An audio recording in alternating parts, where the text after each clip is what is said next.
Well, good morning, everybody. Greetings and welcome to another session in Engineering 260.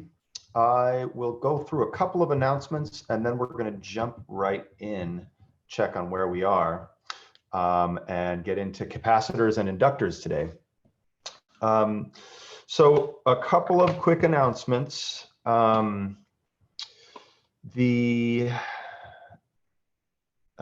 take a look at where we are in the schedule. So today is the 20th. We're starting capacitors and inductors. We're going to look at series and parallel combinations, steady state DC behavior. We may or may not get to applications and integrators and differentiators. Well, kind of talk a little bit about that. And then later this week, we're going to start our into first order RC and RL circuits. And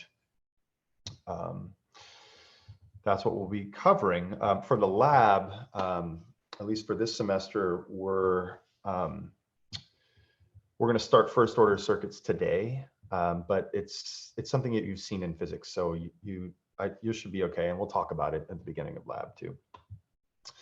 All right, so that's kind of where we are. If you go to the Canvas page and look under modules,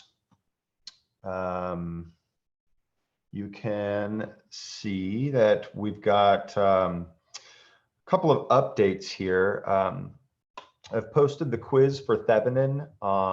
That's due on Sunday night, the 25th. So take it at any point until that time. It's a 35-minute quiz. So that's there for you. All the videos for op amps are posted, except there's one that I did not go into. I need to record and post for you, which is on cascading in general. I'd like to give you a little bit more experience with that. So I will record that and post it, and you'll find it in this module section here. Lastly, on week 10, one more thing. There on op amps, I'm going through the last of programming in the op amp supplemental assignment. I'm almost done with it in Canvas. So as soon as I have that programmed, which should be later today, I will post it. I'll send out a message over Canvas as well. And then here we are in week 10 on capacitors and inductors and an introduction to first order circuits. So here are the lectures for caps and inductors. I expect we'll go through most of these slides, if not all of them today. And there are the blank slides and the inked slides. Now, a couple of other quick announcements. The assignment on caps and inductors was due, I think, the 22nd this week. So I've moved it to Sunday. It'll be due on Sunday night. And for now, for the time being, until I see how we're progressing along, I've moved the other assignments, homework 9, 10, and 11, back from Thursday to that Sunday. So homework 9 is due on the 1st. It's a Sunday night. Homework 10 is due on the 8th. That's a Sunday night. The homework 11 is due on the 15th. That's a Sunday night. We'll see how we progress over the coming weeks. I may have to move those back a little bit. We'll check it out, okay? Lastly, on the discussions, a recommendation, a few students, whoops, nope, that's not it. Extra practice sessions. A few students inquired about extra practice sessions. I looked at the doodle poll that people completed, and it looked like Thursdays from 1 to 2 was a popular time that worked well for everybody. So I'm holding a review session this Thursday, the 22nd, from 1 to 2 p.m. I'm mostly going to focus on Thevenin and Thevenizing circuits, because that involves a lot of other circuit techniques like nodal and mesh and superposition and source transformation.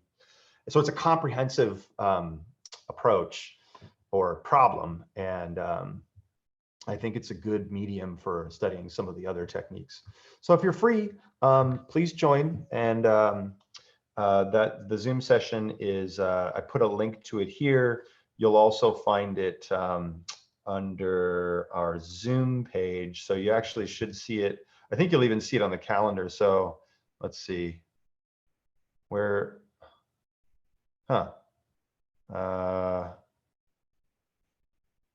Oh, I think this is it right here, but that's Oh, maybe I needed to change the topic. Hold on. Oh, whoops, I wrote it in the description instead of the topic. Hang on, let's edit that real quick while I'm here. So let's do that. And now you'll see it in the Zoom meeting. So when you look under Zoom upcoming meetings, you should see this review session on Thevenin on Thursday the 22nd. I think it might show up on the calendar as well. And there it is, review session. So if you're free, please do join us. And it got sent to you by Canvas email as well. Thank you, Kong, for letting me know. That's excellent. Okay, so can I ask you a question real quick about that, Nick? Sure. Yeah. What's up, Rebecca? So I have class during that time. Is there any way you'd record it and post that session? So I thought about that. I'm happy to record it. What I'll do though, I don't want to record students doing their work. So what I'll do is probably the way this will go is I'll give an example problem for people to practice, and then create some time. But anytime I'm kind of giving a little bit of like direction or guidance, I'll try to remember to turn on the record button and record those portions. And then I'll pause it while students are kind of discussing and doing their brainstorming, if that's okay. Because I just want it to be like a kind of a safe and supportive environment for the students to work without it feeling like the red light is on, I guess. That's no, totally fine. Yeah, thank you. Sure. So I will do that, and let me just do that real quick before I forget. So what I'm going to do is then hit this so that it's record the meeting automatically and record it in the cloud. That way it'll show up as in our Zoom session there. Okay, so let's then jump in to talk about capacitors and inductors. So let's see. Okay, so so some of this is going to be review from Physics 2 or your E&M class, wherever you took that. And so I hope this will actually provide a bit of a respite or rest from we've been chugging along through op amps and Thevenin and stuff, and that was getting pretty tough, I know. Challenging, I should say. And this hopefully feels like a little bit more of a review, and so we'll kind of revisit the topics that we, or the analysis we knew from physics, and now apply that to techniques in solving circuits. And the stuff that we're going to do here in this session is going to continue with us, and it's going to be really, really helpful for being able to approach and solve first order and second order systems. What you'll find when we get to second order systems especially is there's a lot of things to solve for. There's kind of a lot of different parts, similar to how there's a lot of different parts for like Thevenizing a circuit. Each of them in their own respect are not that hard, but it's just about understanding the process of how to get there. And one of the steps is absolutely about understanding how capacitors and inductors behave, especially under DC conditions. Or steady state conditions. So let's go ahead and dive in. So you'll recall that a capacitor, how do you make a capacitor? Take two pieces of, well, most likely metal, hold them close together. They could be any material. Anything does exhibit some capacitance, but things that are good conductors are better capacitors. And stick them close together, separated by some gap or a dielectric material. And the two will form a capacitance. Okay, so if you connect a voltage source to it, okay, before you even connect a voltage source to it, that thing is a capacitor. What is a capacitor? What does it mean to have capacitance? All right, think of it in terms of your everyday scenarios. You've been to probably like a restaurant or a club or a building, and maybe you've seen a sign on the wall or even in an elevator where it says maximum capacity, like 50 people in this restaurant. Although under current conditions, I think restaurants are operating under 25 to 30% capacity under you know, COVID-19 framework and stuff. But in general, you've seen those signs, the capacity of how many, let's say, people could fit into a restaurant. So that's what a capacitor is, but it's more in terms of how many electrons can you stack onto the plates. All right. So if you connect a voltage source to a capacitor, it's going to, you know, that electromotive force from the voltage source is going to push charges, positive charges onto one of the plates, negative charges onto the other plate. Okay, do positive charges really move onto the plate? No, they don't. It's really, right, it's really the motion of electrons moving away from the positive plate that ends up leaving a positive charge behind, right?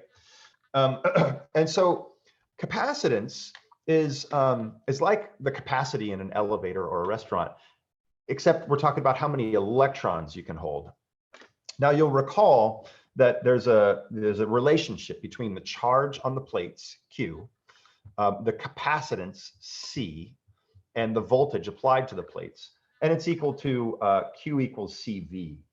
Now, there's another way I like to write it. You know, just if you algebraically rearrange this to solve for the capacitance, you'll see that it's how much charge per voltage. Now that actually gets to one of the ways in which a capacitor is a little bit different than a room which has capacity. Okay, a room like an elevator or a restaurant, imagine there are no restrictions and you can put, you know, the total number of people into that room. You can only fit that many people. That's it. You cannot, you're not supposed to put in more. Like if the elevator's capacity is 11 people, you're not supposed to put more than 11 people in there due to safety concerns. Same with a restaurant. If the restaurant is 50 people, you're not supposed to put more than 50, the capacity is 50 people. You're not supposed to put more than 50 people in there due to, you know, fire safety concerns, to be able to get out in the event of a hazard. That's where a capacitor differs, because a capacitor says how many electrons you can stack onto the plates. But now you can imagine that if there was more pressure to apply, more voltage, that it could actually support more charges stuck in there on the atoms in the crystal lattice that's formed in the metallic plates. That's what a capacitor does. That's what capacitance is how much charge per volt of electric energy that you apply to the plates of the capacitor. Okay, so it's how many joules, I'm sorry, how many coulombs per volt. Coulombs per volt is the units of capacitance. Now, if you want to find out how much current flows through a capacitor, right? Remember, current is flowing like this way. That would be I of T. There's a simple way to do that actually from the relationship of Q equals CV. So if you just write here, Q is equal to, and I'm going to leave myself a little bit of space, CV, and then we just throw in a differential operator here, and we take the derivative of Q with respect to time and voltage with respect to time on each side. We know that the derivative of Q, dq dt, is actually I of T, or we could just call it IC, the current through the capacitor, and that is equal to, well, C is a constant, times dV, the voltage across the capacitor. Remember, that's the voltage across these plates, V sub C, over dt.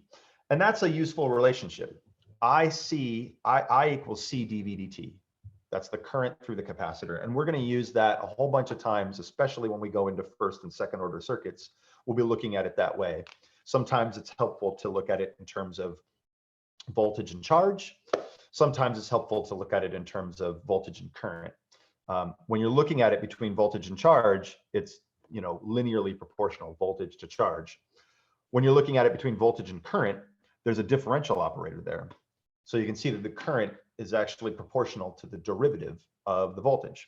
All right, so just remember that as we're going through, and we'll look at some examples of that. How much capacitance is a specific capacitor? You know, how much can it hold? Remember, that actually has to do with the properties of the material itself.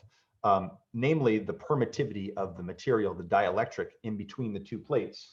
So if you've got a couple of plates like this, and they're just separated by air, air has its own certain permittivity.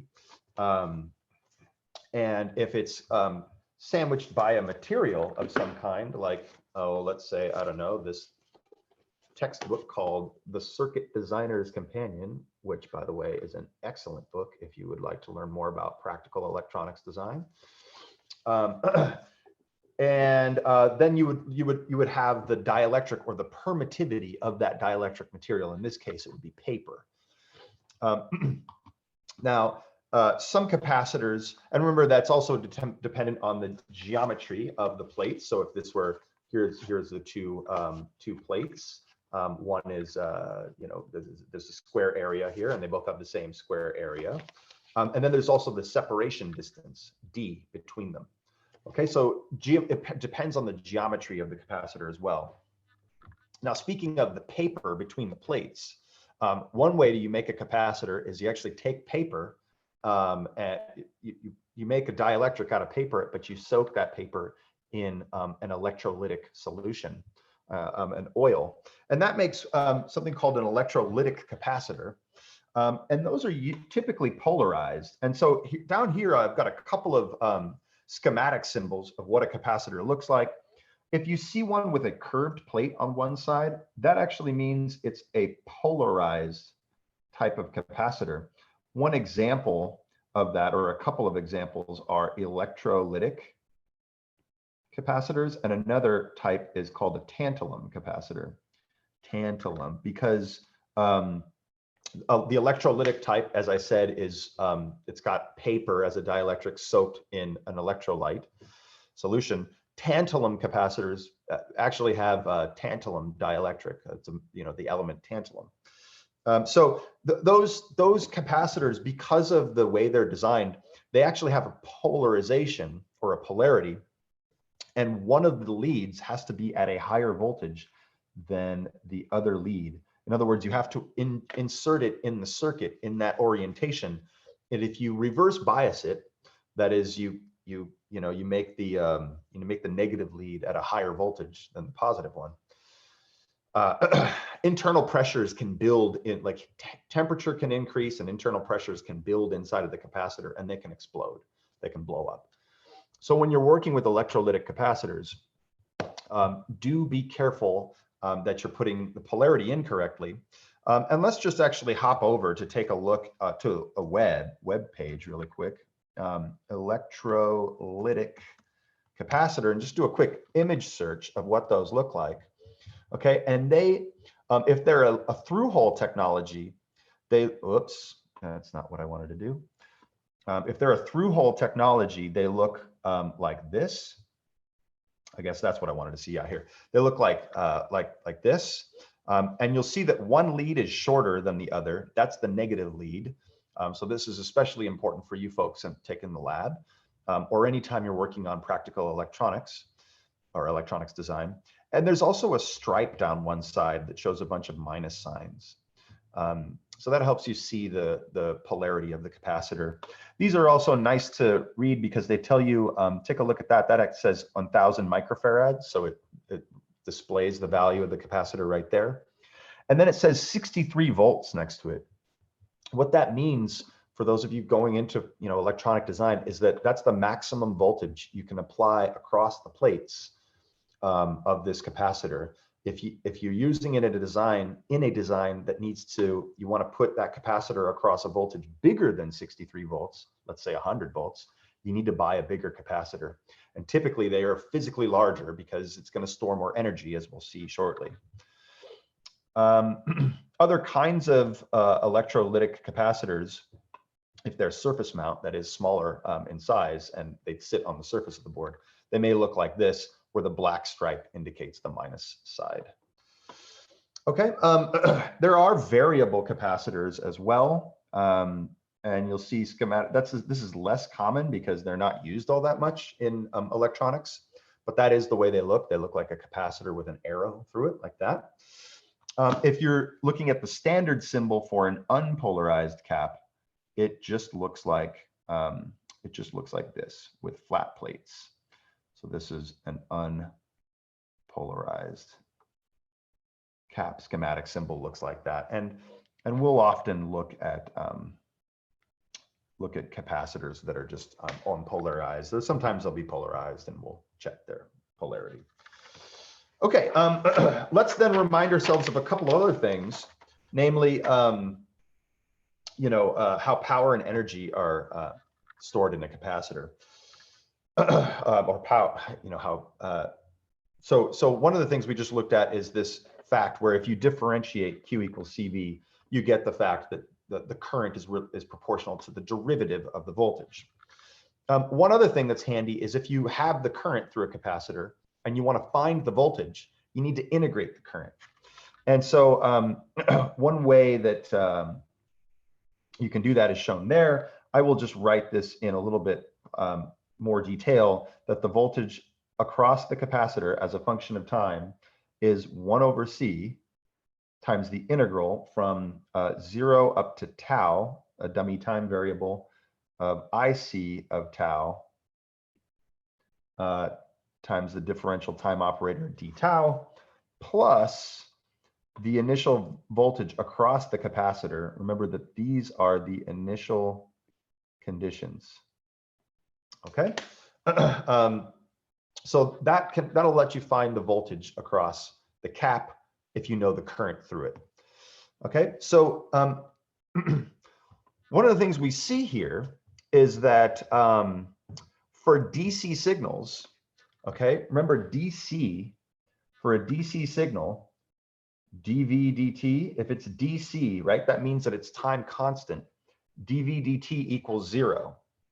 And therefore, this is all a refresher from physics, or it should be.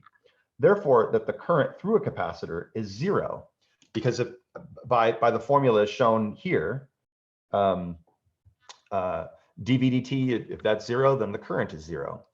Another way to think of it, a more mechanical way to think of it, is that for a given voltage, if the voltage reaches steady state, remember that what a capacitor does is it just fills up charge on its plates.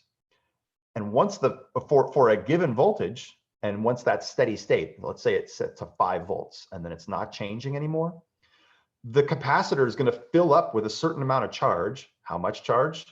Whatever the capacitance is times 5 volts, that's how much charge it's going to fill up with. And then it's going to fill up with no more charge.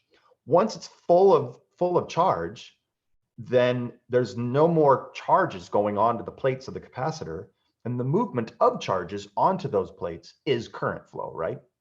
That is the current flow I. So when a capacitor fills up with charge, it acts like an open circuit. The current goes to 0.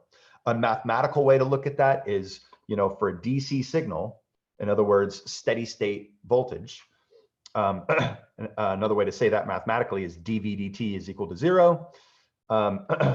Then what we have is that IC must be equal to 0. That gives that IC is 0, or in other words, the cap behaves like an open circuit. Okay, that is so important in analyzing so many different kinds of circuits. And I want you to pay attention to that fact, especially as we go through this chapter, because it'll make solving first and second order circuits and a few other applications really easy to understand. So that's the main concept. Capacitors act like open circuits when the voltage across their plates isn't changing anymore, or in other words, has reached steady state, or another way to say it is at DC. All right, so let's then talk about power. You remember that power is equal to I times V for any device, right? In fact, I'm going to rewrite that. I'm going to write it as V times I for reasons you'll see in a second. Now, if we replace I with the current through a capacitor, the formula that we've just seen here, this is dVc dt. We see then that power is equal to C times the voltage across the capacitor times the derivative of the voltage across the capacitor. And that is our formula for power. Okay, let's then go ahead and take a look at energy. So you'll recall that if you remember that energy is in this, whoops, that's orange. I meant to put that on red. Here we go. Remember that energy in this textbook is W, right? And just, you know, a reminder that don't confuse that with W for work like you saw in physics. I'm just using the notation from the Sadiku textbook we use. They use the letter W for energy. Okay, and you'll recall that power is equal to the rate of change of work. It's how much work, I'm sorry, I just said work. I meant to say energy. It's how much energy you expend per unit time. Okay, so that's a reminder. Power is how much energy you expend per unit time. So in this case, then it's dW dt. Well, if we take the integral of both sides of this expression, what we're going to end up with, if we take the integral of, let's take a look at that. If we take the integral of power, we know this is going to be then the integral of C times VC dVC dt. And what we see here is that the dt terms cancel, right? So if I'm equating the integral of dw dt with the integral of, with this integral here, the integral of C V dV dt, what we get then, if we take the integral, we add up a bunch of differential elements dw, that just gives us the total energy, W. And if then we add up a bunch of, if we're, you know, C times V sub C, adding up all those differential operators of dV dt gives us another V sub C. And so, didn't leave myself enough room here, but what you end up with is that the energy stored in a capacitor is 1/2 the capacitance times the voltage across it squared.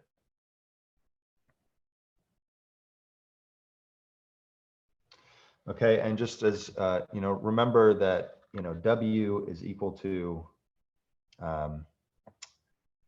W equals energy, and W does not equal work. Okay, you need to remember that fact. This formula will tell you the energy stored in a capacitor for any voltage that develops across it. One of the ways that I like to remember this, it's really easy to remember if you remember the energy stored in a spring. The energy stored in a spring in mechanics is 1/2 the spring constant K times the change in position from its relaxed length X, or delta X squared. That's similar to this. In fact, it turns out there's an analogy between mechanical springs and electronic capacitors. They store energy in essentially the same way, and we'll look at that a little bit more when we get to the later part of this chapter. Continuity of energy in a capacitor dictates that since the energy must be conserved in a circuit and can't change instantly, right? It takes time to do work on an object and change something's energy, right? So because of that, the voltage across a capacitor cannot jump. That means that it cannot change instantly. That actually, this is a second fact that is so fundamental to the work we're going to do in solving first and second order systems. Keep this in mind. The voltage across a capacitor cannot jump. It cannot change. And we will remind ourselves of that very often as we go through this, the next few chapters. Now here's a schematic of a real capacitor. And actually, it's not even showing all of the components. One of the things in a real capacitor is that you'll also have leakage resistance. That's modeled as a series resistance, or as a resistance in parallel with the capacitor. And so capacitors leak some amount. It turns out if you're modeling all of the ideal characteristics or non-ideal characteristics, in other words, the real characteristics of a capacitor, you have a couple of other things that I'll draw on here called equivalent series resistance, or ESR. And because the leads on a capacitor are made of metal, and any metal wire, it turns out, actually also exhibits some inductance, you have the phenomenon called ESL, equivalent series inductance. All of these things are called parasitics. And that's a concept in electronics that is pretty universal to lots of electronic components. You know, you're familiar with the term parasite. It's generally something that you don't want in your life. So the parasitics of real components are the things that are non-ideal and you wish were not there, but they are there and you have to account for them. Okay, so different kinds of capacitors like electrolytic or tantalum or ceramic or film capacitors made of different polymers. All of them have their own different, they all have ESR, ESL, and leakage resistance, but they have different amounts of them. And therefore, you know, some have more ESR or less, and some have more, you know, equivalent series inductance or less. And because of that fact, people use certain capacitor types, you know, electronic designers use certain capacitor types in different applications. Okay, and maybe we'll get a chance to talk about that a little bit more later. Certainly, maybe in the lab, if not during the lecture. Okay, so let's moving ahead. Let's take a look at this here. So we're given a graph of the voltage versus time across a 200 microfarad capacitor. So we've been given V of t, the voltage across the capacitor, Vc of t, and the capacitance.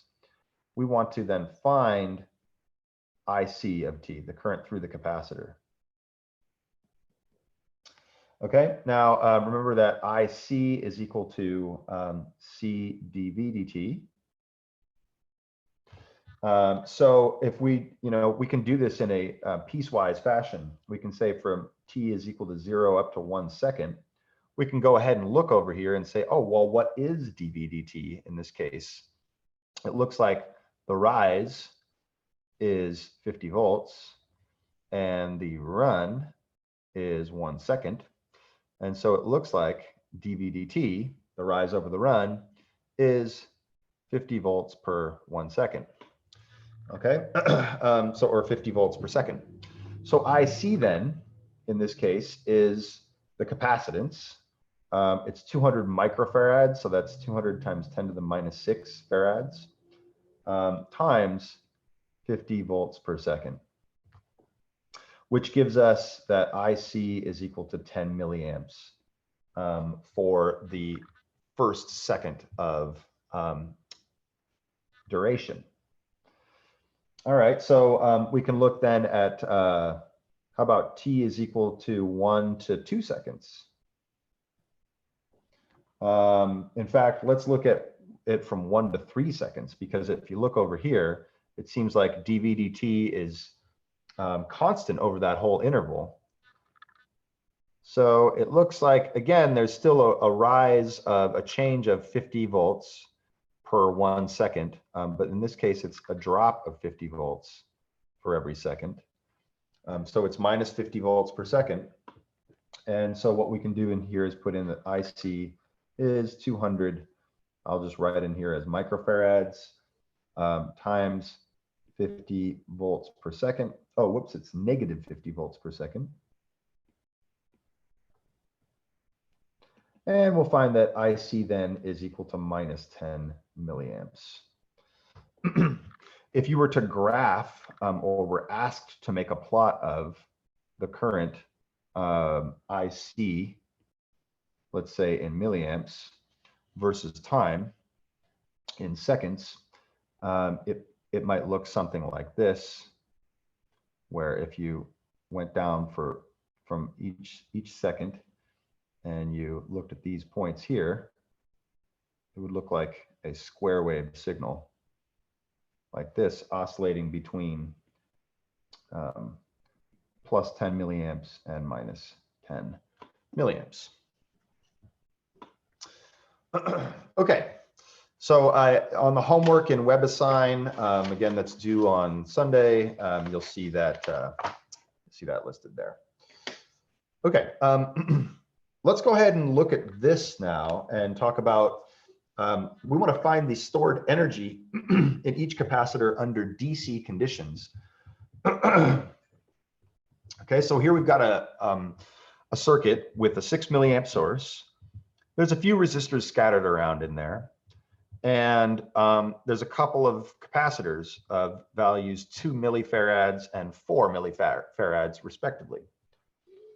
Now, what would you say if I told you that we're asked to find the energy stored in each capacitor under DC conditions?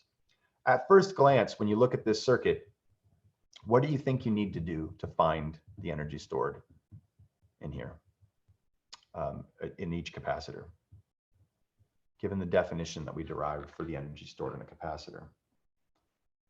What do we need to know? We know the capacitance and the energy stored on a capacitor. Somebody write it into the chat. What's the formula?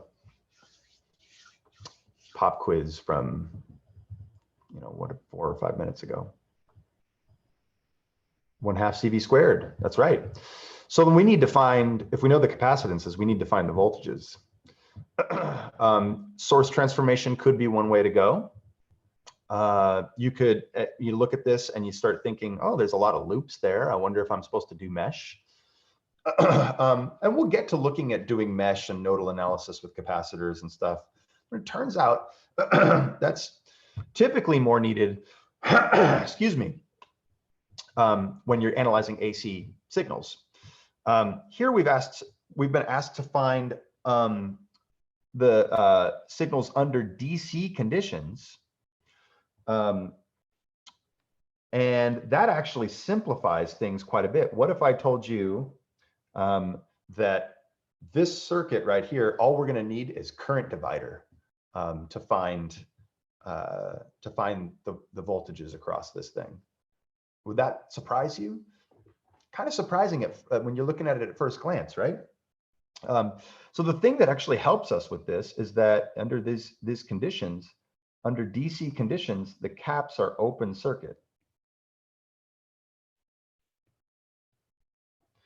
Caps are open circuit, or we might write it like this: the caps go to open circuit, OC.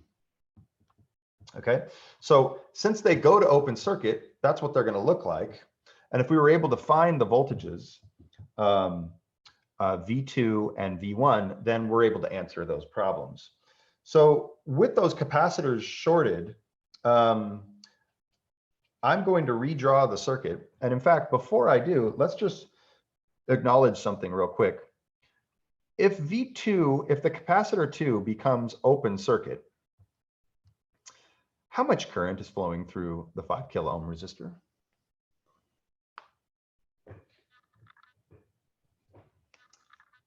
Zero. That's right. So what's nice is that goes away. This isn't going to have any voltage drop across it. If you wanted to write it that way, this has no voltage drop across it, and therefore this node right here is V2, as long as if you're considering this as ground, right? So let's redraw the circuit with that 5 kilo ohm resistor omitted, and we'll start to see that this is actually a lot simpler than it first appeared.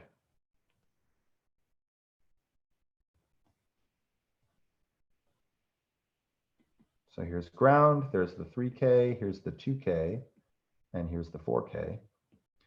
And recall that this node here is V2, and the voltage across the 2K is V1.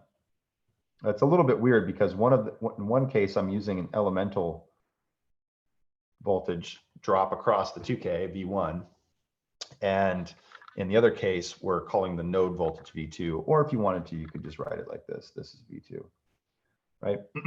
So there's different ways you could approach this at this point. For me, since the 2K and the 4K are in series and thereby carry the same current, my thought is that if I knew the current through those, then it'd be really easy to know the voltages, because you can just multiply by the resistances. And then you'd find, once you know the current, and you have the voltages. So we know that 6 milliamps is driving into that top node. Some of it's going to split through the 3K. Some of it's going to go through the 2K, 4K path. And so by current divider, we can find out that current, let's call it I. I is equal to the 6 milliamp source times the current, or times the path you're not interested in, the 3K, over the sum of the paths, 3 plus the other path is the 2 plus 4K path. And we find then that I is 2 milliamps. Okay. If I is 2 milliamps, we can go through and find the voltages, which I'll color code in purple. V1, since that 2K carries 2 milliamps, it's 2 milliamps times 2 kilo ohms, or in other words, that's 4 volts. And V2 is then 2 milliamps times 4 kilo ohms, or 8 volts. And now this is a really straightforward problem to answer because we have the voltages across the capacitor. The energies are just 1/2. So let me give myself a little more room here. 1/2, the energy stored in capacitor 1 is 1/2 C1 times V1 squared. And that's 1/2 times, this is 2 millifarads times, what do we find? That was 4 volts, all squared, and that is 16 millijoules. And W2 is, well, it's 1/2 C2 times V2 squared, which is 1/2 times, what that was, 4 millifarads times 8 volts squared, which is 128 millijoules. All right, so those are our answers. And we arrived at this through using pretty much basic circuit analysis. Let's just, before we move on from this slide, let's just take a moment to review. We're told that the caps were operating under DC conditions. That is the key that allowed us to treat them as open circuits. They will have filled up with charge under DC conditions, even though there's this 6 milliamp source here. That might be tempting to say, oh, there's 6 milliamps of current flowing around in there. That's true within the circuit, but imagine the capacitors were empty at first. Some of the charge, would have split off through here and gone up and filled into these plates, and some of it would have gone in here and filled into these plates. But as soon as it's done filling up those plates, these become open circuits there, like so. So that is the thing that made us able to redraw this circuit in a simplified way, and then calculate the voltages in there fairly easily. Before we wrap up capacitors, I would just like to remind a couple of things, and then we'll do one more example problem of how capacitors behave in parallel and in series. So I left the notes on this slide because you should have already seen a derivation for this in physics 2, in your E&M physics class. But essentially, if you have a bunch of parallel capacitors and you want to derive how they behave like an equivalent capacitor, you can just do a KCL, drive current into them and then do a KCL and collect all the terms here, express each of the currents in terms of their differential voltages, which is there's 1 voltage across it. It's all in parallel. And then you add up you pull that voltage out. That's the same for all capacitors. the sum of the capacitances comes out. And what we see then is if this is to equal some equivalent capacitance, dV dt, we find that the equivalent capacitance of caps in parallel is the sum of all the capacitors. So similarly, if you look at some series capacitors, so now you have a voltage source, we're just setting up the derivation that way, connected to a bunch of capacitors in series that all carry the same current, I, right? Then they must behave like some equivalent capacitor, C equivalent. And how do you find what that equivalent capacitance is? Well, you can just do a KVL around the loop, okay, by adding up all of the voltages, right? And then you can express those voltages in terms of the integrals of the current and the capacitances. And you get a 1 over C2, C1 term showing up here and a 1 over C2 term showing up here. But all the currents and the integrals of them are all the same. So what you find then is that V is equal to 1 over C1 plus 1 over C2 plus ... all the way to 1 over Cn times the integral of I dt.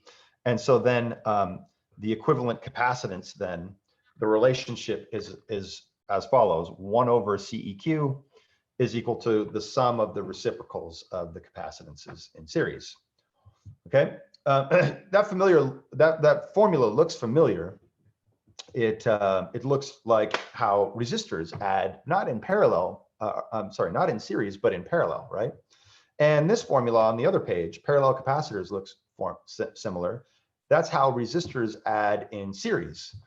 So if you have any trouble remembering, just if you know how resistors behave in series and parallel, capacitors is opposite.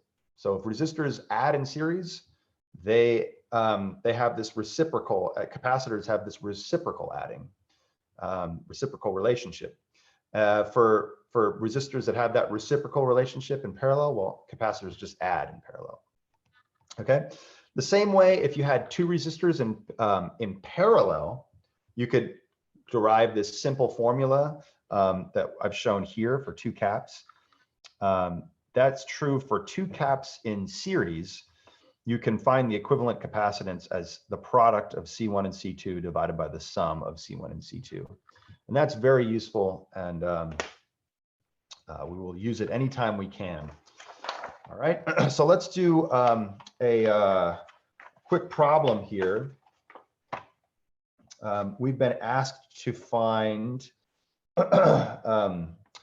the voltage across each capacitor. So that's V1 across this cap. Let's call this C1 here. Let's call this C2. Let's call this one C3, and let's call this C4. Okay, and so we need the voltages across C1, C2, and then across the parallel combination of C3 and C4. Okay, so to be able to answer this, you might remember this from physics. I think this is a pretty common problem in physics. But what you want to do is figure out what the equivalent capacitance seen by the 30-volt source. CEQ equals what? Okay. So one of the things we can do then is find out if we have a bunch of these capacitors are all in series, right? The 20 millifarad, the 30 millifarad, that's in series with this combination of the 40 plus 20 millifarad there, C3 plus C4. Let's just acknowledge the fact that C3 and C4 are in parallel. So the combination of C3 parallel C4, we'll use that notation, these double parallel lines, just like we did when we were talking about resistors in parallel. Remember, capacitors in parallel add together like resistors do in series, right? So C3 parallel C4, or a 40 parallel 20, is just the sum of those things. 40 plus 20 is 60 millifarads. Okay, then, so what we can say then is 1 over CEQ, this relationship here, must be equal to 1 over C1 plus 1 over C2 plus 1 over the parallel combination C3, C4. Okay, we just found out, we know that C1 is 20 millifarads. We know that C2 is 30 millifarads. And we know that the parallel combination of C3, C4 is 60 millifarads.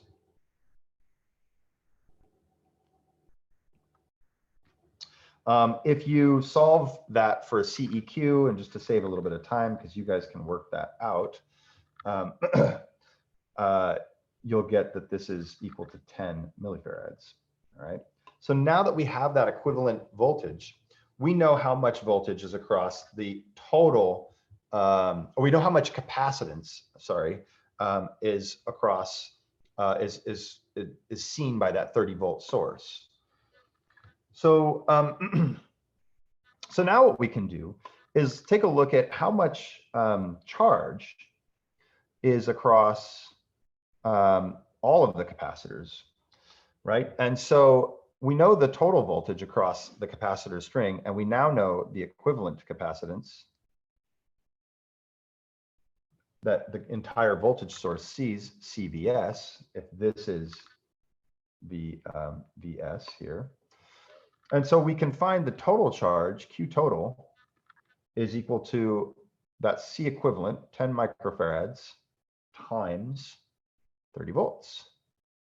And we find that Q total is 300, I said microfarads, I meant to write millifarads. It's 300 millicoulombs, okay? Now, the interesting thing about capacitors in series, remember things in series all carry the same current, right? Things in series carry the same current, okay? That means then that if they carry the same current, and current is dq dt, and time is the same for all things, then they must carry the same charge as well. So, so what we have then is that the voltage 1, V1, so if you use the relationship V equals Q over C, that's just Q equals CV rearranged, right? We find that V1 is equal to the ratio of Q total to C1, or that's 300 millicoulombs to C1 is 20 millifarads, which is 15 volts. So we just found 15 volts across this guy. So that guy has 15 volts drop across it.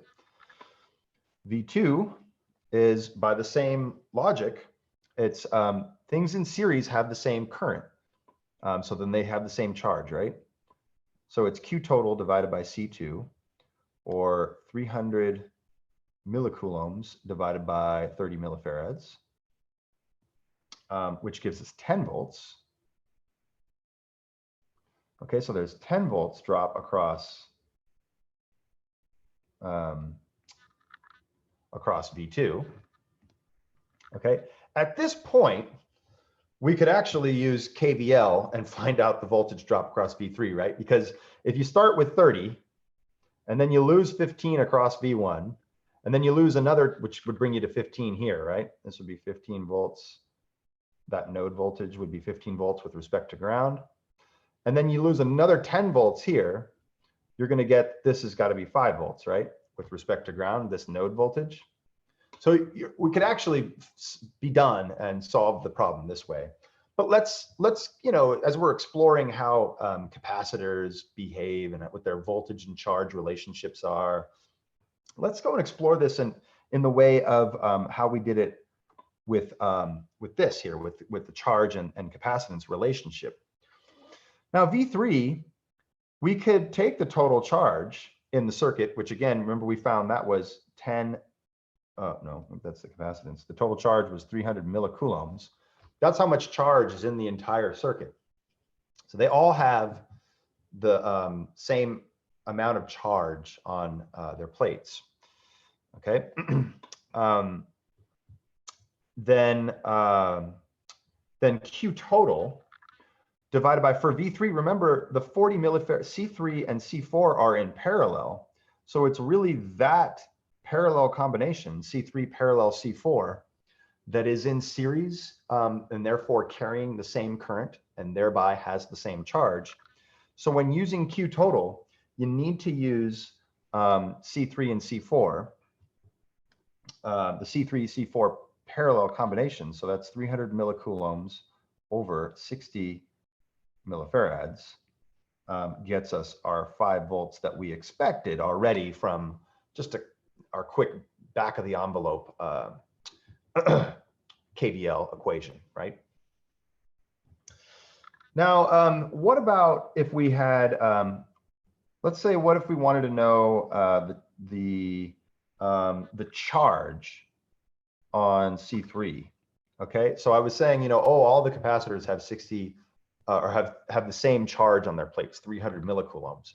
Well, that's not entirely true. The parallel combination of C3 and C4 has 300 millicoulombs across it, which is the same amount of, you know, or it's 300 millicoulombs of charge, which is the same as C1 and the same as C2. But C3 by itself actually has a different amount of charge. And you remember that the charge on any capacitor is always equal to its capacitance times the voltage. So if we wanted to go and find the charge across C3 or the charge on C3, that's going to be equal to C3 times V3, the voltage across it, which is, what is that? That's 40 millifarads times 5 volts gives us 200 millicoulombs. Okay. Now, if that has 200 millicoulombs, can you guess what, how much charge is across or is on Q4? I mean C4. If there was 300 millicoulombs across the total combination, there's going to be 100 millicoulombs. You can do it that way. The things in parallel have the same voltages across them, right? Or rather, their currents split, so their currents have to add together, so their charges have to add together to give you the total charge. If the total charge is 300 millicoulombs across that C3, C4 combo, and 200 of those millicoulombs is on C3, then the remaining 100 millicoulombs must be on C4. And if you wanted to verify that, you could just go ahead and put this in here, C4 times, well, it's still V3, right? So that's 20 millifarads times 5 volts. And we see that that is indeed 100 millicoulombs. Okay, so that wraps up the discussion on capacitors. And what I'd like to now do is go talk about inductors. Take a quick pause for a second. Are there any questions or clarifications I can make or address about this problem or anything we've covered up to this point?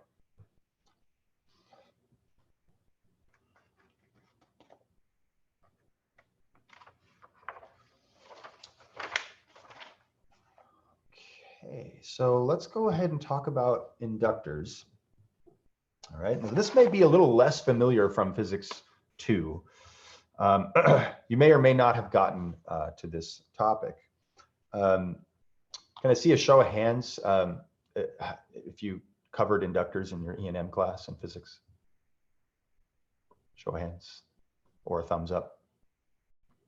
So Jose did, Carl, Adam. Anybody else? You see inductors in E&M? Maybe not. Okay, well then let me introduce to you what an inductor is. So it turns out that if you, remember that if you, let's see if I have something that would work to demonstrate real quick. Right here, here we go. Here's a cable, okay? This is a sort of a short guitar patch cable, okay? Imagine that it has just one conductor in it. And you'll recall from magnetism that this cable, if I were to run electricity through it, and I'm gonna just, since I only have two hands and I need to use the other one to demonstrate directions of current flow, you'll recall that if the current was flowing downwards in this, that there would be a magnetic field that wrapped around. You put your thumb in the direction of the current, and your fingers curl around the conductor, and that tells you what the magnetic field is around that inductor or conductor. Okay, so any wire carrying current generates a magnetic field around it. Now, that magnetic field actually is, if there's current generating a magnetic field, it actually stores some energy in it, and that's one of the properties by which inductors are really useful, is that they store energy in their magnetic field. It turns out that, without going into it a whole bunch, but if you take that straight wire and then you curl it into a coil like this, it actually makes a uniform field that is pointing, and you run current through it, electricity through it. You notice that no matter where, let's say current was flowing, I'm going to do it this way because it's easier for me with my right hand. Let's say current was flowing in this direction, and I put my thumb in the direction of current flow. Notice that my fingers curl this way, and they point into the loop, right? Now, if I'm over here on this side, and I put my thumb in the direction of the current flow, notice that my fingers, and this is hard for me to do here, but my fingers curl again into the center of the loop, facing towards me, away from you, and from the camera screen.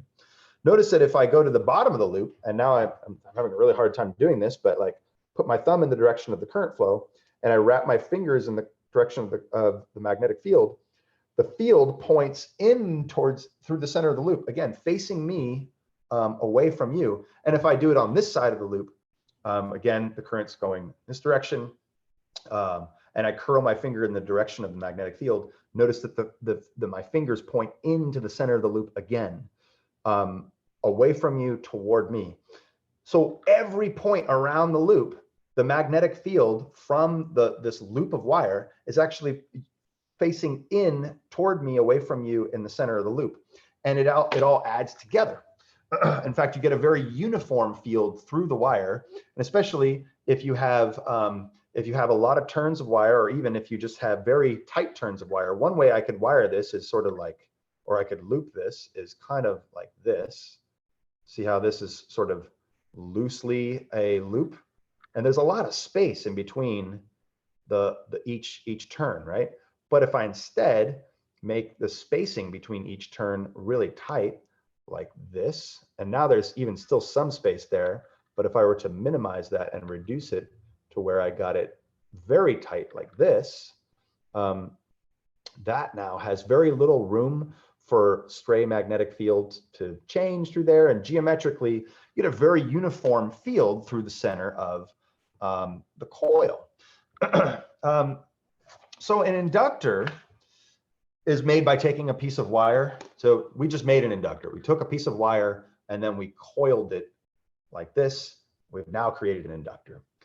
What's something we could do to increase the inductance of that? Take something that has a permittivity of a magnetic permittivity. Let's say this material. This happens to be the only cylindrical thing that was near me. It's a lint roller, in case you're curious. My cat sheds a lot, and it's been very hot lately, so the lint roller has been out. And so if you put that in the center of the coil, and this thing has a different permittivity, of a magnetic permittivity than does just air, if you had just nothing in the loop, but this increases the permittivity, then you've then increased how much that thing can store magnetism, essentially, can store magnetic, can magnetize, is really the way to say it. And so oftentimes that core material is some kind of ferritic or magnetic material. What's highly magnetic? Iron.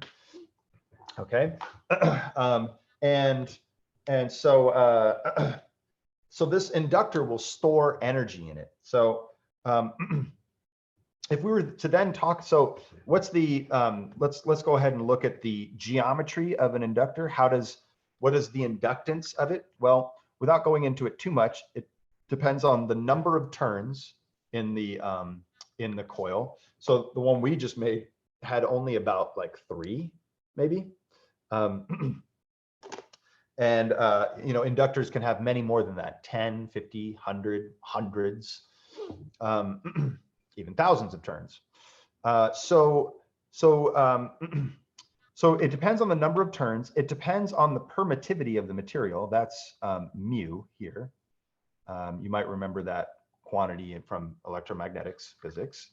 It depends on the cross-sectional area A. So if we were to draw that in blue here, this cross-sectional area A, it depends on that. And it also depends on the length of the coil, L, this length here. It depends on that. The longer it is, the lower the inductance. The bigger the area is, the higher the inductance.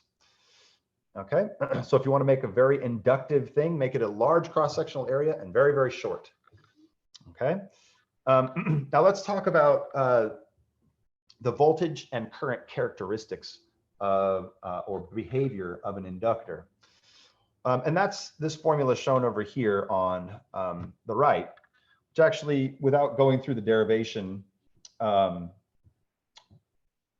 just start with it, that the voltage across the inductor is equal to the inductance times the derivative of the current through the inductor.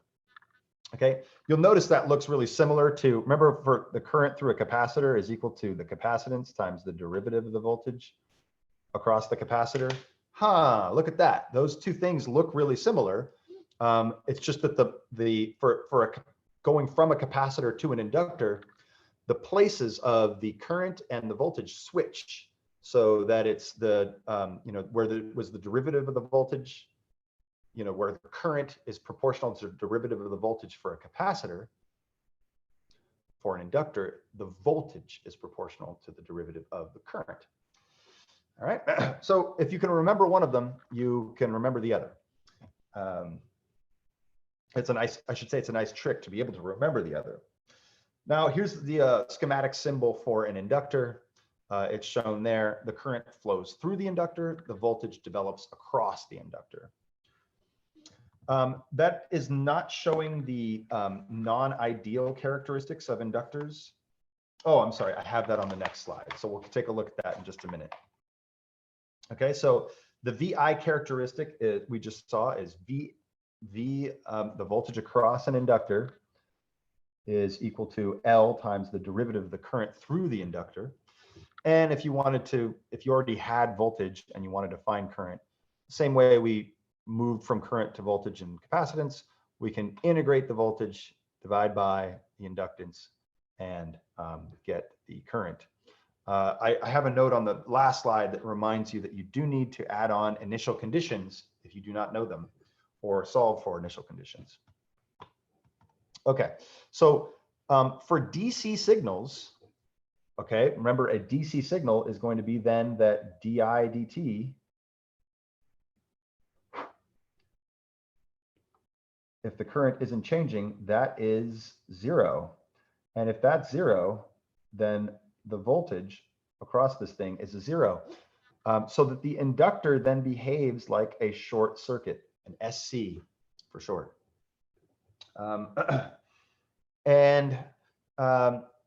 Just jumping into it without going through a bunch of the derivations, we have that the power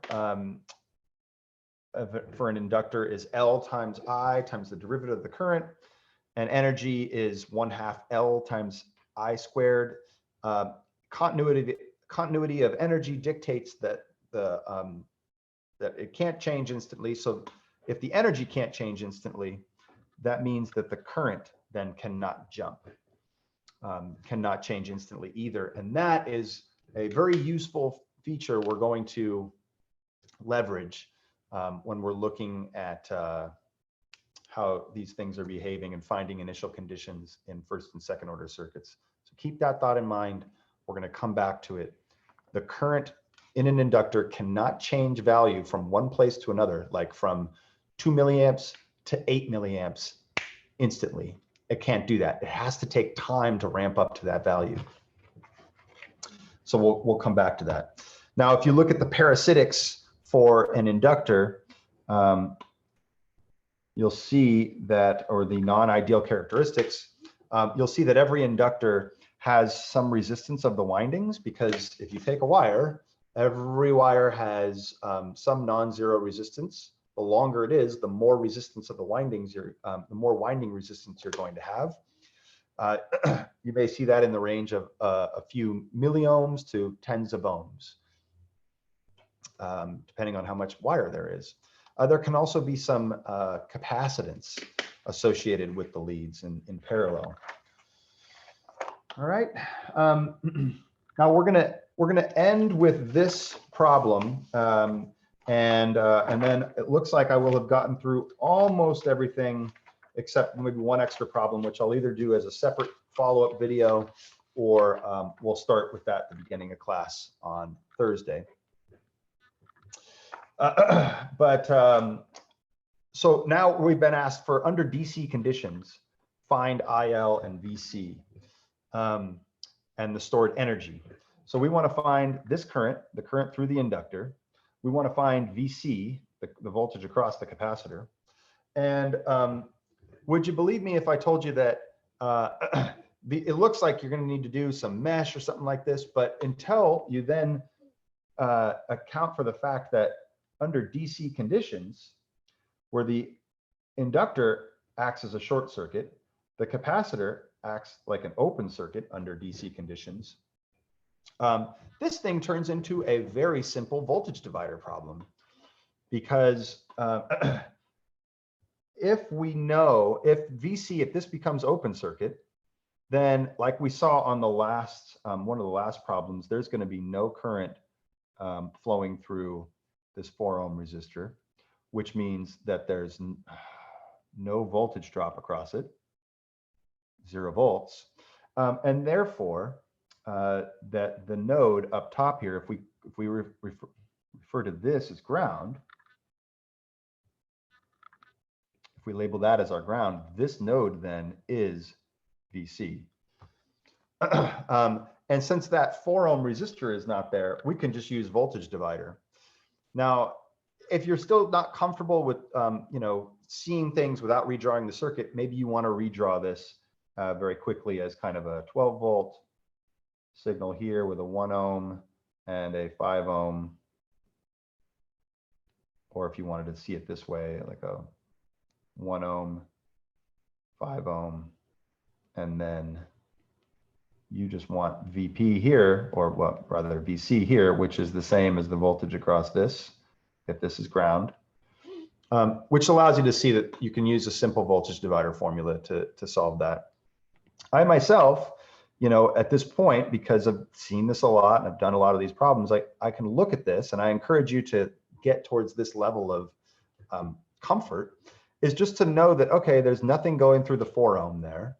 And so then I can go ahead and just use, to find the voltage across the capacitor, I can just say that it's 12 volts times, well, it's going to be the 5 ohm, right? This is VC here, because this has been shorted. The inductor has been shorted down to ground, so that the voltage across the 5 ohm is VC over 1 plus 5 in the voltage divider formula. And that gets us 10 volts. Okay, so that's one of the answers there. VC is 10 volts. Now that we know that's 10 volts, couldn't we very easily find IL? Because IL, the inductor acts like a short circuit. So there's two things you could do. You could either say it's VC over over 5 ohms, which we just found. We found VC, that's 10 volts over 5 ohms. That gives us 2 amps of current.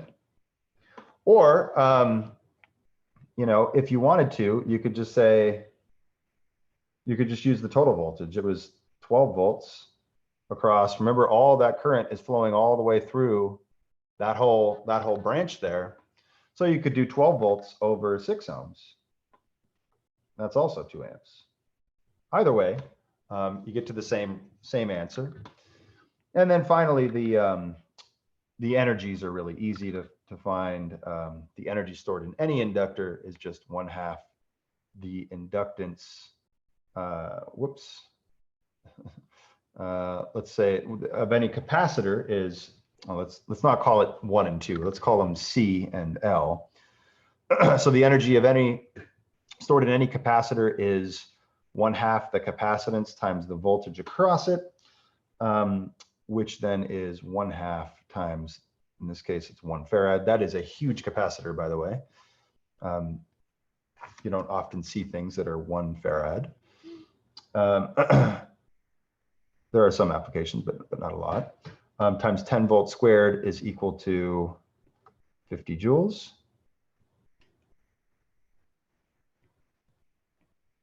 And then the energy stored in an inductor, in any inductor, is 1/2 the inductance times the current through that inductor squared.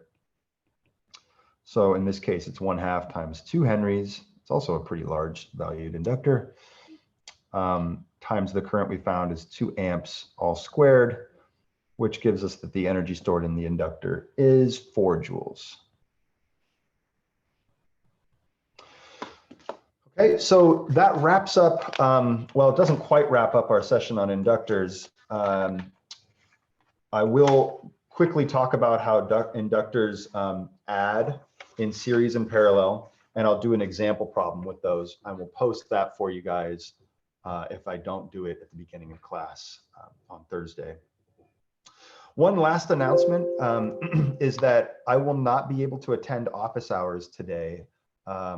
I am attending a guest lesson. We're hosting a guest, a colleague of ours from UCLA, who is doing a guest lecture in Engineering 100, and I've invited him to come speak and need to be there for that. So I will be over there during this. They meet at the same time. Their class sessions are 11:10 to noon. If you wanted to meet with me, hopefully we can tag up during lab later today, or just send me an email and we can find a time to get together. So with that, I am going to stop our share and pause the recording. And I will look forward to see you, some of you in lab, and the rest of you at our session on Thursday. Till then.